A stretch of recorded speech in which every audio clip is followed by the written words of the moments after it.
Alright, welcome to Do-It-Yourself video. Here we are. We're going to be putting up an 18 by 9 foot Intex above ground pool, and I'll show you what I've done here in Ontario in terms of where I'm putting it up and the type of ground that we're putting it up on. Here we go. So let's take a look. Alright, really important, very first thing, you need to have a level ground. So what I've done here is I've dug down about anywhere from 4 to 5 inches, removed the topsoil as well as the grass, and I got down to the clay. Now, as I said, this is we're putting this up in southern Ontario, and the soil conditions vary anywhere from basically town to town. We're very fortunate in our backyard here, a couple inches below the topsoil is almost clay. So I was very fortunate I was able to get down to a hard packed surface, and that's what you need. Very, very important with these pools, everything that I've read about it, is they need to have an absolutely level surface. So what I went and did is I went and got 2x6, 10 foot by 2x6 pressure treated boards. For the 18 by 9 foot pool, I needed to get 6 of these boards. As you can see, I've got a little bit of an issue here.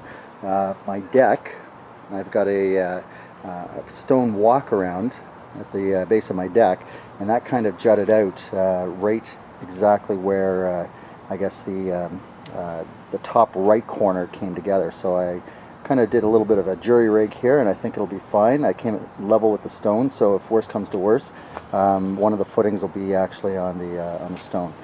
Now what you're going to notice here is that I made sure that I braced each corner, and I put a corner brace with screws. This is all galvanized. Okay, joining plates both sides of the boards. Okay, to give it some rigidity, I guess. And I also reinforced, you'll notice, all along the edges with these stakes, just to make sure that this wasn't going anywhere. Okay, now I have been known for my overkill, so you may not have to do as much as I did here, but like I said, my wife tells me that I put a lot of overkill into a lot of my projects. But you know what? They'll last forever. And that's our intention with this project. Hopefully this pool will last us for a good 5 to 10 years. All right, so this is what we've done. As you can see, there's a few weeds and things here. I'm just going to clear them out, and then I've got 2.5 yards of what they call brick sand that I'm going to bring in, and I'll be tamping that down, laying that down layer by layer, and then tamping it down and taking it up level with the boards, and hopefully that'll give me the level space that I need, so that the pool goes up on a completely level surface. Otherwise, I think the pool holds about 4,500 gallons of water, and that's 4,500 gallons of water that's going to go very close to the house. It's got to go somewhere. Now here's the other thing. It's not recommended that you put up the pool as close to the fence as I've got it here. Unfortunately, I don't have a whole lot of options. Alright, I'll let you know what's happening with the rest.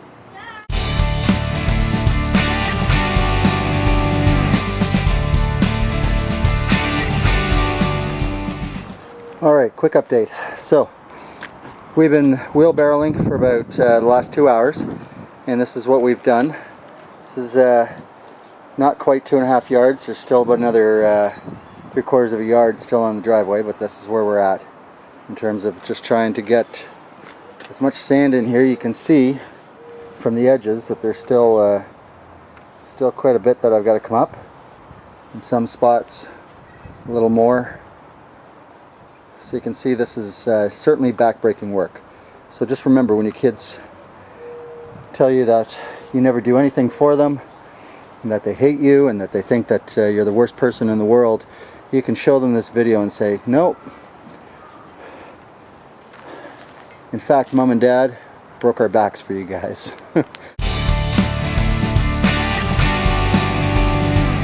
Okay, so we're back with the next phase of the project. So what I've done now is I've carted out all the dirt, as you saw. built the enclosure, and I've trucked in about 3.5 yards of what they call brick sand. Okay, so this is what we've got here. Take a look. Alright, so keep in mind, I went down approximately about 4.5–5 inches, thereabouts. Just rough. You need a good 4 to 5 inch base with the sand so that it won't shift on you. Remember, the ground has to be absolutely level, right? Or else, you know, in the 18 by 9 foot pool range, which is the one that we're going to be putting up here, you've got 4,500 gallons of water. Quite the little tsunami coming out of your backyard. Okay, so went to the local building supply here in Stony Creek. Actually, it was Caterpillar Equipment rental on the South Service Road, and got this sweet little deal. $45 for pick it up on a Friday night at 4 o'clock, return it Monday morning before 10. So it doesn't get much better than that. Home Depot was like $55 or $56 for a 12-hour rental. So yeah, that was a pretty sweet deal. Anyways, my leveling board.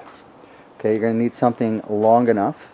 Luckily enough, I had something long enough. I had a 10-foot, what is that? That's a 12 by, what is that, 12 inches, yeah, 10 by 2, okay, thereabouts. And you take your level. Better to use a fairly long level. The reason being is you get a shorter level, you're not going to get as accurate of a read on the level. That's just my take on it. No science behind that, of course. And what I've done, as you'll see here, is I have drilled the wood and attached it with twist ties, or speed ties, or zip ties, whatever you want to call them. Okay?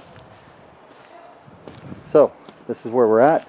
I've already leveled it once, or tamped it once with the tamper, and we're back at it in terms of just leveling it. And I'll take you to the next phase. Alright?